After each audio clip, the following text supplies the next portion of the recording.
She didn't know I was behind the wall when she said it. My husband's a washed-up factory worker, she laughed, breathless, her blouse half undone. Her boss's voice dripped greed. You want him gone? In the industrial press. Tonight. A pause. Two in his head. Just in case. It'll look like an accident. Silence. And then her voice. Calm. Practiced. No one will question it. He's nothing. I blinked once, didn't move. My fingers curled around the metal pipe I was fixing just an hour ago. I remembered the tattoo on my forearm, the one she never bothered to ask about, the mark of death, hidden in plain sight. They thought I was slow, simple, disposable. They never asked what I did before the factory, before her. Because people like me, we don't talk, we disappear. And when we come back, we don't knock. She used to kiss me like I mattered, before the job, before the injuries, before I stopped dreaming. Now her touch felt like static, her eyes like polished glass. Last night she came home late, smelling of soap that wasn't ours, her makeup smeared too artfully. I watched her sleep, her lips parted, her hand twitching on my side of the bed. I knew, but I said nothing, because silence gives the enemy time to believe they've won. I replayed her words, over and over, two in his head. I'd heard those words before, on assignments, whispered in bunkers, in rooms thick with smoke and betrayal. She spoke them like she'd rehearsed, like this wasn't the first time. I started small, checked her phone while she showered, encrypted messages, deleted threads, hidden folders named invoices, photos, his hand on her thigh, her smile crooked with victory. She was careful, but not careful enough. I planted a recording device in her purse, another under the kitchen table. They talked like I was already gone. They planned it all. Timing, alibis, payouts, even the funeral.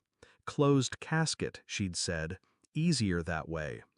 I found his name, Gregory Harrow, married, 2 kids, executive manager. I didn't confront her. I made coffee, kissed her forehead, let her win.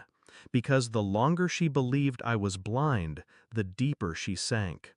And I needed her deep, so deep she wouldn't feel the ground vanish beneath her. The DNA kit came back. I wasn't looking for paternity. I knew our son wasn't mine. The nose, the eyes, the blood type didn't match. But I wasn't after the boy. I wanted a match to Gregory, and I got it. Half match, bloodline confirmed, at least 2 years. I printed everything. The messages, the photos, the voice clips, the lab results. I didn't scream, didn't rage. I just sat at the kitchen table and waited. When she walked in, I slid the file across to her. She stared. "What's this?" I didn't answer. Her hands trembled before she even opened it. She read one page, then another, then the last. I watched her face peel apart, like she saw the devil she summoned staring back. I let the silence strangle her. She reached across the table. I can explain."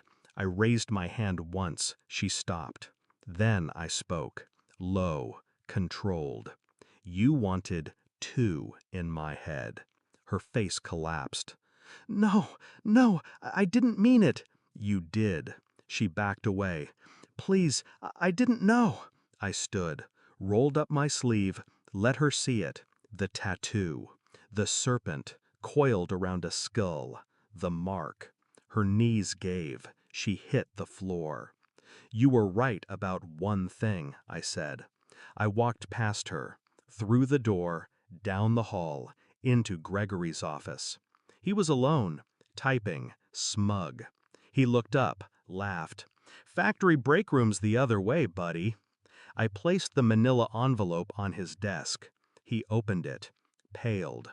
"You'll resign, effective immediately, And confess to the board. I leaned in, whispered, or I'll show your wife every photo, every dollar transferred, every blood sample. He tried to speak. I smiled once. You're lucky. She only wanted me dead. Then I left. I didn't go home. I drove north. No radio, no stops. Let the engine hum while I thought of nothing. Somewhere around midnight I parked near the river. The night was quiet. I took off the ring, held it in my hand. It was light, empty, like her promises, like her voice when she begged.